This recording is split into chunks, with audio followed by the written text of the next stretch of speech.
अस्सलाम वालेकुम दोस्तों, जहाँ भी रहें आप बहुत खुश रहें।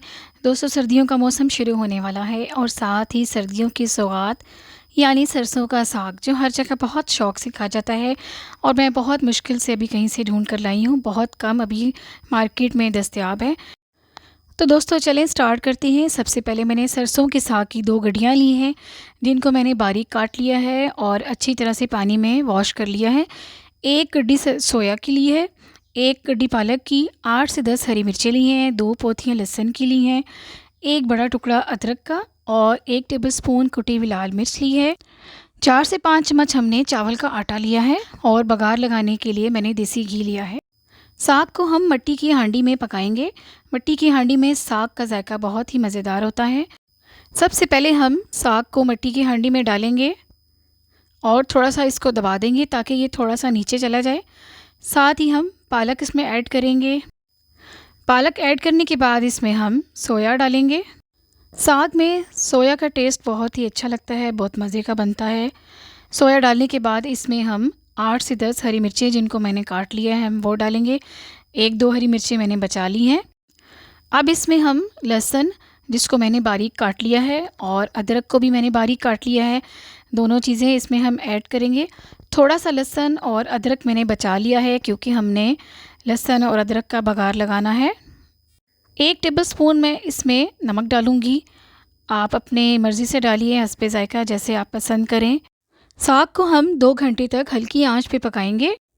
2 घंटे गुजर चुके हैं, साग को हम देखते हैं। साग में दोस्तों अभी भी थोड़ा पानी है लेकिन ये बहुत अच्छी तरह से गल चुका है।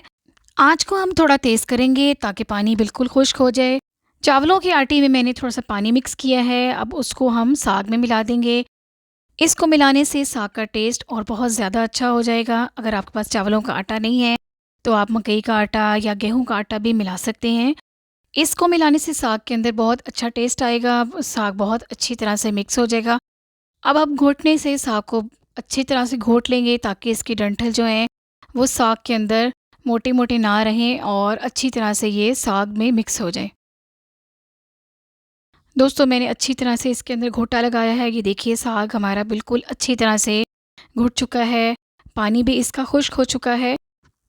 दोस्तों घोटने से थोड़े हाथ तो थक जाएंगे लेकिन ये है कि मेहनत करने से थोड़ा रिज़ल्ट बहुत अच्छा आएगा, बड़ा अच्छा सिला मिलेगा, बहुत मज़े का साग बनेगा, आप देखिएगा। तो चलें अब ये बिल्कुल तैयार है तो अब हम लगाते हैं बघार। यहाँ मैंने बघार लगाने के लिए हाफ़ मग देसी घी का लिया है। थोड़ा सा लहसुन और अदरक लिया है जिसको मैंने कूंडी में कूट लिया है मोटा मोटा सा। घी गर्म हो चुका है, अब लहसुन अदरक को हम घी में डालेंगे। 4 से 5 मिनट तक हम लहसुन और अदरक को घी में अच्छी तरह से फ्राई करेंगे और साथ साथ चम्मच चलाते रहेंगे ताकि ये जल ना जाए या नीचे ना लगे। लहसुन अदरक हमारा ब्राउन हो चुका है। अब इसके अंदर हम 1 टेबलस्पून कुटी हुई लाल मिर्च डालेंगे। लाल मिर्च डालने से बड़ा अच्छा सा इसका कलर आ चुका है। 4-5 हम साबुत लाल मिर्चें डालेंगे। 2-3 इसके अंदर हम हरी मिर्चें डालेंगे। हरी मिर्चें डालने के बाद हम फ्लेम ऑफ कर देंगे और साग पे हम बघार लगा देंगे। तो दोस्तों सरसों का साग हमारा बिल्कुल तैयार है, बहुत मज़ेदार बना है। 3 से 4 लोगों के लिए आप आराम से इसको सर्व कर सकते हैं मकई की रोटी के साथ। तो दोस्तों अगर आपको मेरी रेसिपी अच्छी लगे, मेरी वीडियो अच्छी लगे तो प्लीज़ मेरे चैनल को लाइक कीजिएगा, शेयर कीजिएगा और अगर आप नए हैं तो बेल आइकॉन को ज़रूर दबाइएगा।